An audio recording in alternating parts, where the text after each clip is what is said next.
The African National Congress, ANC, has proposed a government of national unity, GNU, which the Democratic Alliance, DA, has decisively declared it would not join. Before we continue, please kindly hit on the subscribe button. The MK Party, the Patriotic Alliance, and the Economic Freedom Fighters, EFF, were all invited to participate in the ANC's proposal. DA head John Steenhuisen made the declaration on Thursday at a news conference in Cape Town, saying that the party's basic beliefs and ideals would be compromised by entering such a coalition.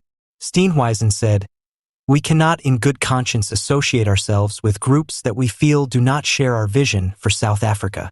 In light of the country's economic difficulties and social turmoil, the ANC's proposal for a GNU is seen as an attempt to calm the political environment. These plans have been complicated by the DA's rejection, which calls into doubt the viability of such a partnership. The DA made their choice based on ideological disagreements with the other parties. Under the leadership of juliusmalema, the economic freedom fighters push for drastic economic changes such as the nationalization of important businesses and the unpaid expropriation of land. The political scene is further complicated by the MK Party, which is well known for its past connections to the ANC's military branch, and the Patriotic Alliance, which prioritizes the needs of minority populations.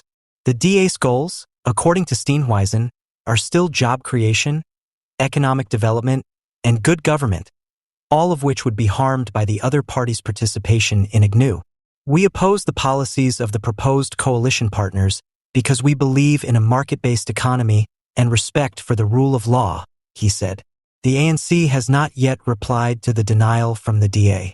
Without the DA's backing, political observers predict that the ANC will now have a difficult time building a strong and stable administration, which might cause further political unrest in South Africa.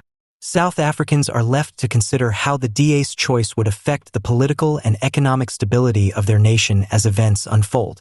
Once again, with reference to South Africa's future government, the Democratic Alliance, DA, has made it plain to the African National Congress, ANC, what position it takes. The DA is adamantly against cadre deployment and is in favor of the strategic plans that the President and the Treasury have suggested. The Democratic Alliance, DA, acknowledges the significance of strong and efficient policies in guiding the nation toward economic progress and stability.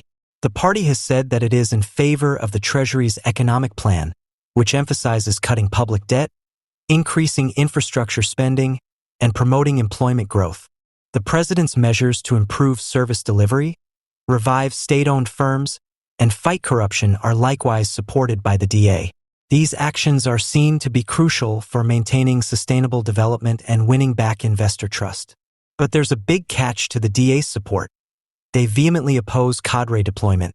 It has been said that the practice of assigning party members to important posts in the public sector, known as cadre deployment, encourages corruption and inefficiency.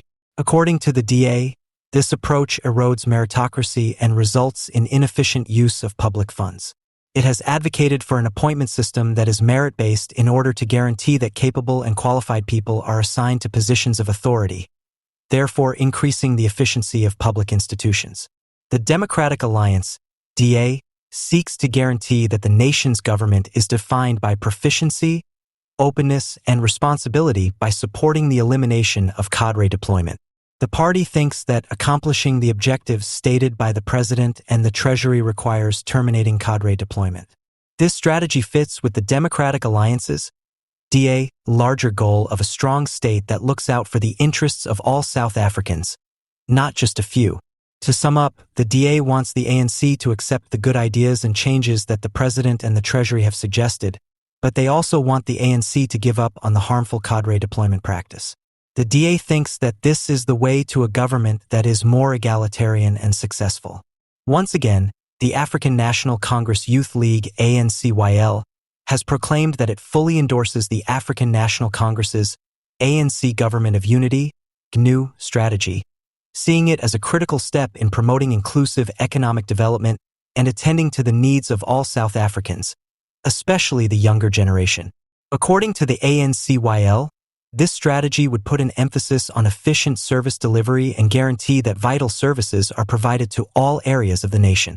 The ANCYL stressed the need of creating an economy that benefits all.